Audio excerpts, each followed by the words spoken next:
देश की अर्थव्यवस्था में सेवा क्षेत्र की हिस्सेदारी सबसे ज़्यादा होती है। होटल, रेस्टोरेंट, बैंक, बीमा, आईटी और टेलीकॉम और परिवहन जैसी सेवाएं करोड़ों लोगों के रोजगार और कारोबार से जुड़ी हुई होती। अब इन क्षेत्रों में रफ्तार को हर महीने मापने के लिए सांख्यिकी एवं कार्यक्रम क्रियान्वयन मंत्रालय ने पहली बार सेवा उत्पादन सूचकांक यानी आईएसपी जारी किया है। क्या है इसका महत्व और अप्रैल के आंकड़े क्या कहते हैं, देखिए डीडी न्यूज संवाददाता दीपक सिंह रावत की खास रिपोर्ट।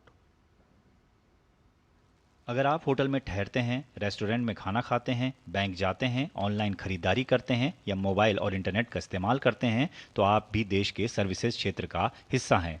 यही सेवा क्षेत्र भारत की अर्थव्यवस्था का सबसे बड़ा हिस्सा है।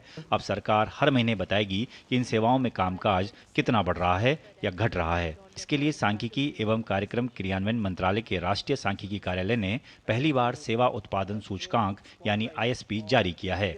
फिलहाल इसमें 19 सेवा उपक्षेत्र शामिल किए गए हैं, जो औपचारिक सेवा क्षेत्र के करीब 60% हिस्से को कवर करते हैं। Monthly measure of services is therefore a real achievement, and therefore the colleagues in Ministry of Statistics and Program Implementation deserve a special round of applause for making this happen. What has made it possible is something that was never designed for statistician at all. Every month, lakhs of enterprises file returns on their sales under the goods and services tax. Those returns, aggregated and classified and adjusted for prices, can tell us how much the formal services economy actually produced.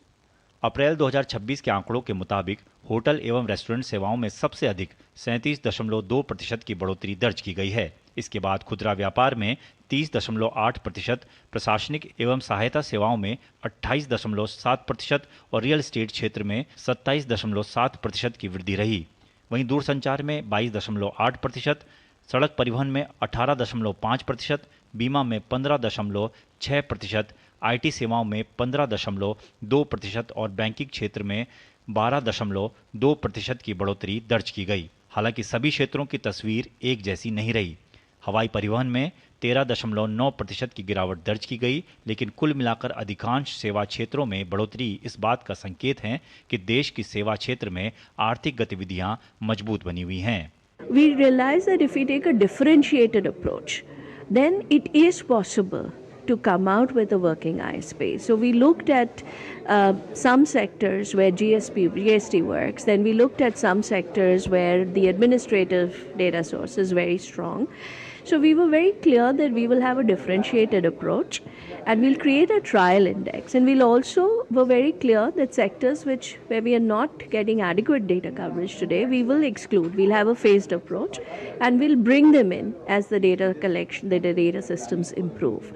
फिलहाल इसे trial series के रूप में जारी किया गया है। इसका उद्देश्य आंकड़ों की गुणवत्ता और विश्वसनीयता को और बेहतर बनाना तथा विशेषज्ञों और संबंधित पक्षों से सुझाव प्राप्त करना है। मंत्रालय हर महीने की 29 तारीख को इस सूचकांक के आंकड़े जारी करेगा। भविष्य में अधिक सेवा क्षेत्रों को शामिल करने के बाद समग्र सेवा उत्पादन सूचकांक भी जारी किया जाएगा।